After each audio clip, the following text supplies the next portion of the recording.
ಅಡಿ ಮರ ಅಥವಾ ಅಶ್ವತ್ಥ ವೃಕ್ಷ ಇಂಗ್ಲಿಷ್ ನಲ್ಲಿ ಇದನ್ನ ಪೀಪಲ್ ಟ್ರೀ ಅಂತಾರೆ. ಈ ಮರದ ಯೂಸಸ್ ನಿಮ್ಗೇನಾದ್ರೂ ಗೊತ್ತಾ? ದೊಡ್ಡೋಗೆ ಚಿಕ್ಕೋಗೆ ನಮಸ್ಕಾರ.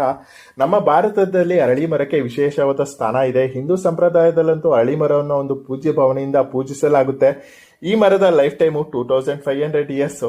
ಮಹಾಭಾರತದಲ್ಲಿ ಬರುವ ವಿದುರ ಒಂದು ಸ್ಥಳದಲ್ಲಿ ಅಶ್ವತ್ಥ ವೃಕ್ಷವನ್ನು ನೆಡ್ತಾರೆ. ಆ ಒಂದು ಸ್ಥಳ ವಿದುರಾಶ್ವತ್ಥ ಆಗುತ್ತೆ.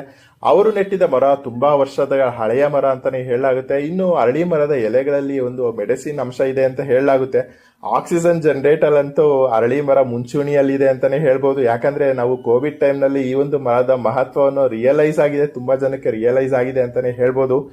ಇದಿಷ್ಟು ಅರಳಿ ಮರದ ಇನ್ಫಾರ್ಮೇಶನ್ ಆಗಿದೆ. ಎಲ್ಲರಿಗೂ ವಿಶ್ವ ಪರಿಸರ ದಿನದ ಶುಭಾಶಯಗಳು. ಮರಗಳನ್ನ ಉಳಿಸೋಣ, ರಕ್ಷಿಸೋಣ, ನಮ್ಮ ಒಂದು ಪರಿಸರವನ್ನ ಕಾಪಾಡೋಣ ಅಂತಾನೆ ಹೇಳ್ತೀನಿ. ಈ ಒಂದು ಇನ್ಫಾರ್ಮೇಶನ್ ನಿಮ್ಗೆ ಇಷ್ಟ ಆಗಿದ್ರೆ ಲೈಕ್ ಮಾಡಿ, ನಿಮ್ಮ ಫ್ರೆಂಡ್ಗೂ ಸಹ ಶೇರ್ ಮಾಡಿ. ಹಾಗೇನೆ ನೀವು ಇನ್ನು ನನ್ನ ಫಾಲೋ ಮಾಡಿಲ್ಲ ಅಂದ್ರೆ ಇನ್ಸ್ಟಾ, ಫೇಸ್ಬುಕ್ ಹಾಗೂ ಯೂಟ್ಯೂಬ್ ನಲ್ಲಿ ನನ್ನ ಪೇಜ್ ನ ಫಾಲೋ ಮಾಡಿ.